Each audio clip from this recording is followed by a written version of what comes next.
In this episode of American Greed, Jamie Balagia is a billboard lawyer, Texas style. Go with a winning team.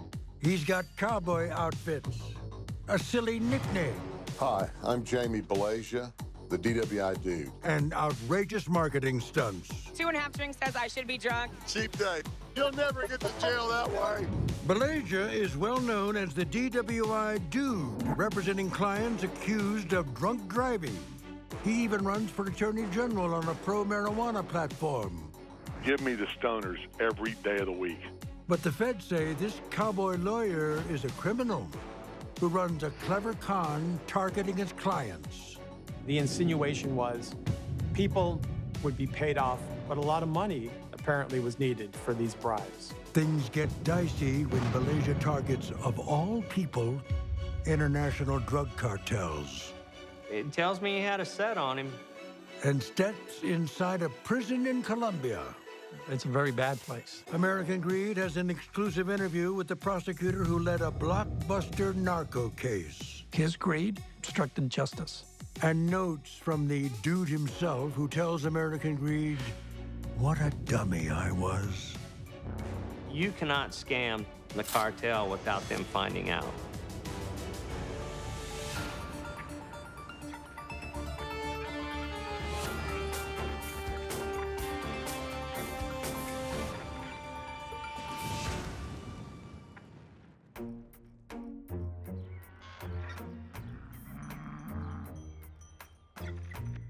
In March of 2016, a highly unusual case lands on the desk of FBI Special Agent Jason Rennie. Inside a FedEx box sent from Colombia is a hidden camera video. It purports to be evidence of a bribery scheme involving U.S. officials. The very beginning of the recording, you can see that the room that they're in is being set up. There's cameras that are being put in. It's very apparent that the room is being set up to be recorded. But the man recording the video is not a cop. He's a drug kingpin, facing extradition to the United States and the possibility of many years in prison. This room that looks like a hotel is actually his jail cell in Bogota, Colombia. Together with his brother, they produced more cocaine than anyone else in the world. During the scope of the investigation, they produced and put into commerce between 750,000 and 1 million kilos of cocaine. In the video, the cartel boss is meeting with his legal team, including his American lawyer, Jamie Balagia.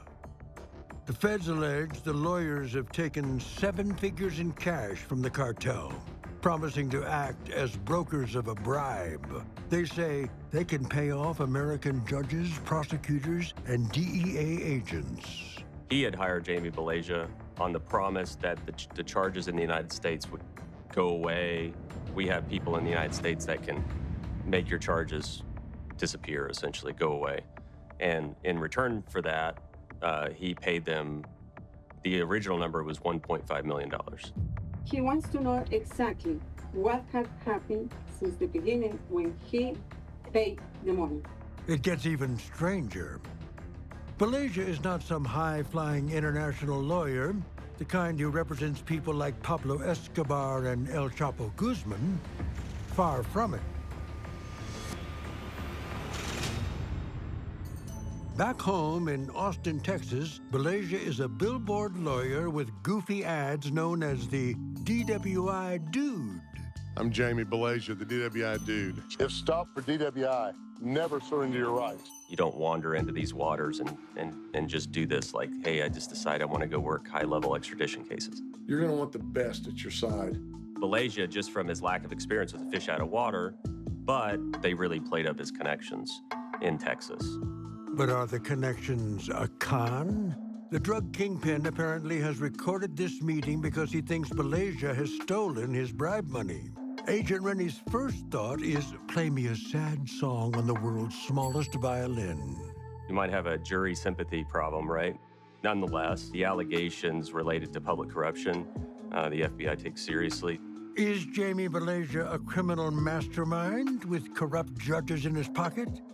Or is he running a scam on an unsympathetic yet very dangerous victim?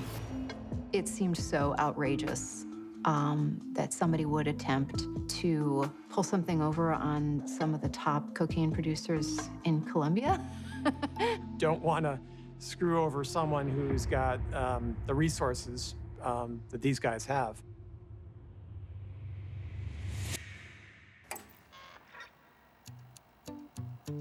Jamie Balagia has always been fearless. He starts his career on the other side as a cop, banging down doors. Sex for hire, gambling, pornography.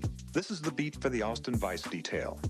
In 1986, he joins the Austin Police Department's Vice Squad, targeting prostitution.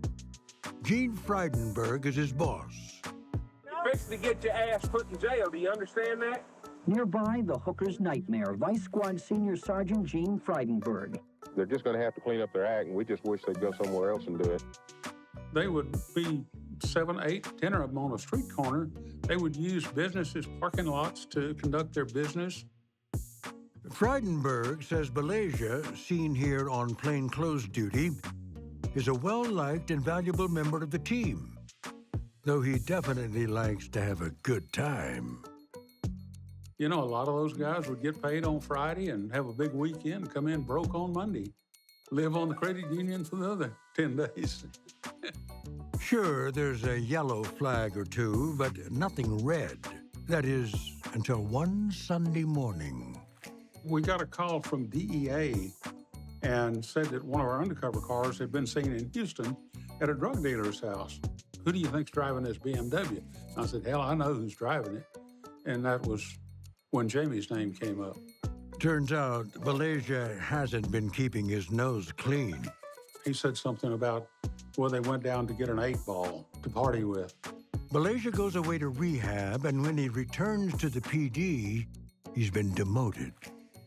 He's now a glorified parking lot attendant, checking impounded cars in and out of a lot. It's a blow to your ego, you know, to everybody's looking, you know, hey, look what he's doing now, you know. Stacy Keach here, feeling greedy for more videos like this one? Then be sure to like and subscribe right here on CNBC Prime.